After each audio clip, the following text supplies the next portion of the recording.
folks, we are in the final stretch here of Dallas's 5-week boot camp. He's going to be going home here pretty soon. So we're in the final stretch here, like I said before. And if you've been following Dallas, trust me, he has come a long, long way. Dallas here, Dallas. Hey, big guy. Dallas here was trained at another facility, and the training just didn't work out. And the owner actually brought him here. And so we oftentimes get a lot of dogs from different facilities, and they come here and they learn my method. With that being said, I have been noticing other trainers using our methods, and that's fine if you use my method. At least acknowledge that this is the Wolfgang's Pack method that you're using, because here's the difference with our methods. I spent a lot of money and a lot of time, years and years, from going from different training facilities to others to finally put together a training program that works for dogs to live inside of a home. It's a very unique program, and only people say that's been here know this program, or people that watch these videos. I'll give you a good example. If there's a dog, say from Iowa or from Michigan, which I've had dogs, I get dogs that come from out of state. Say they come here, and let's say someone from Illinois went through the boot camp, especially if they've gone through the full 12-week course, they can actually go and work that dog because that dog knows this program. Our program is unique, so when I do see it out there, I know it's mine. Just just acknowledge where you got it from, opposed to making it seem like you came up with it. All right, so I'm just gonna put that out there because I've been seeing it. So, and I know people watch these videos from all over the country. How do I know that? Because they'll call me. I had a lady call me from Southern California asking about the program.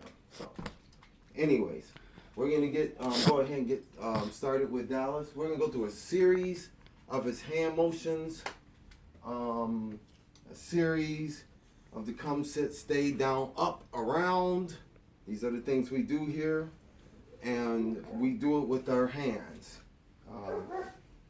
Now Dallas is good enough for me. I can actually let him out into the yard without a lead, and he'll listen to me.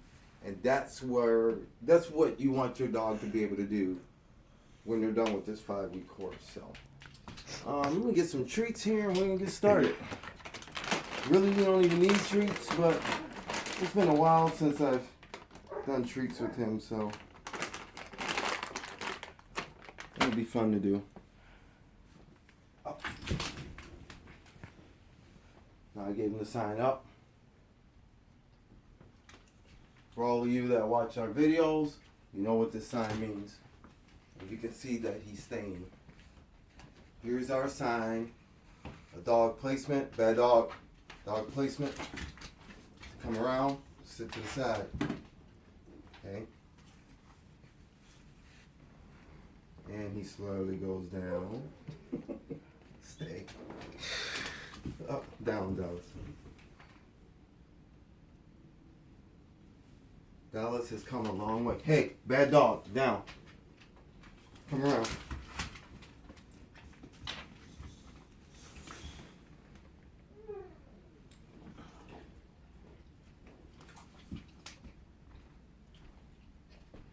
Now a little body motion.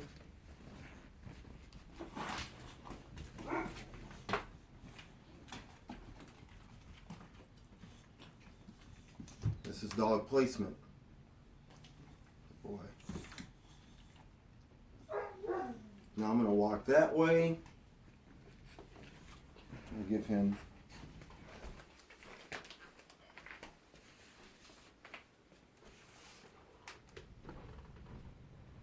I'm going to bring him to me, but I'm going to stop him in mid-stride.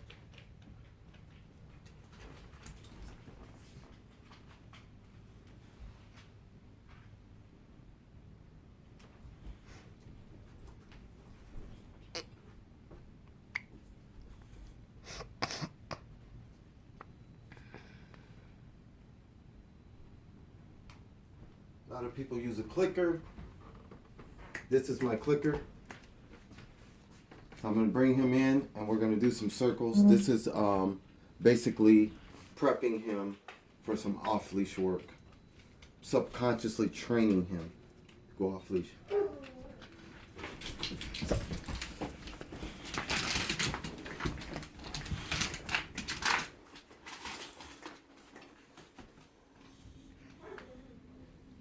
Do that enough, you'll get dizzy.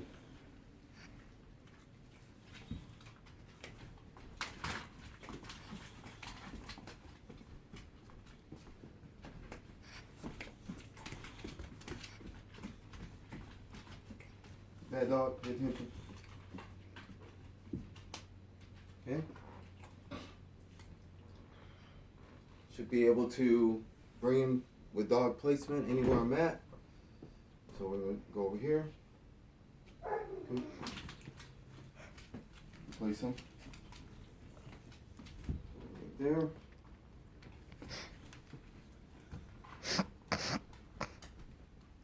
His head should be following me.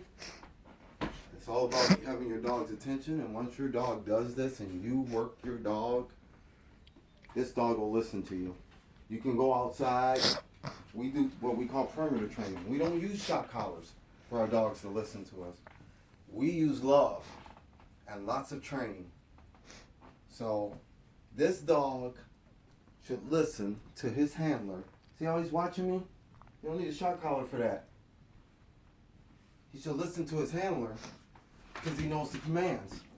And if you use these commands in your everyday life with this dog, he's going to do it for you. So when I go outside, see, this is everyday life. So I just gave him the stay so I can come and talk to you guys. So when I go outside with this dog, even though I don't have a leash on him, and he goes to run somewhere, he should come because I called him to come, and he should be paying attention to me. All right? So now, that's the sign to stay. I'm going to go ahead and get him some water. First, I'm going to prep his food. See, we went through the series of commands before we fed him. He's actually learning basic obedience, but he's learning it with sign language, you know. And that's why, for the most part, I can take one of my dogs that I've trained to most training facilities, walk around that facility, say outside of that facility, and people stop watching the other trainer and start watching me because they're not doing this. This is the Wolfgang pack. All right? So if you guys are using it, just acknowledge where you learned it from.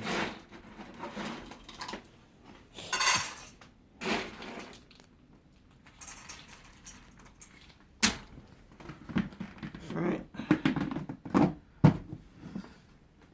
He's calm, just relaxed. I'm gonna leave the room.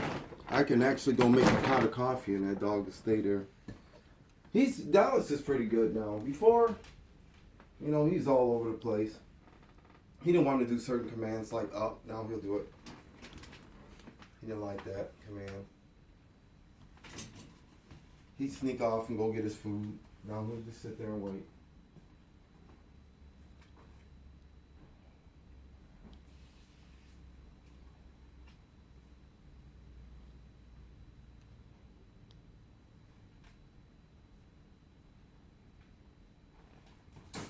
And although he's not 100% potty trained, he's doing quite well. And so I can give, that's one of my guard dogs back there. I can give him a command not to come in here.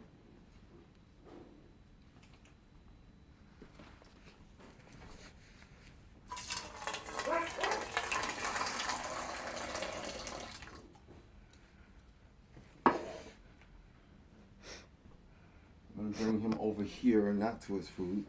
There you go, he's hungry.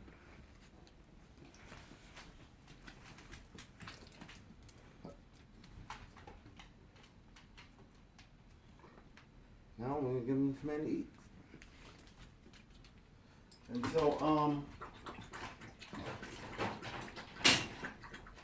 he's doing much better with his potty training. He's actually going out into the mulch area now. The only thing with Dallas is this is for his owners. You do let him out. Do not let him back in until he's done both, because he's notorious for going out and say maybe peeing, urinating, and coming back in and pooping. So, but if you let him out and he does both, he's really good. And so that's it, folks. Over and out.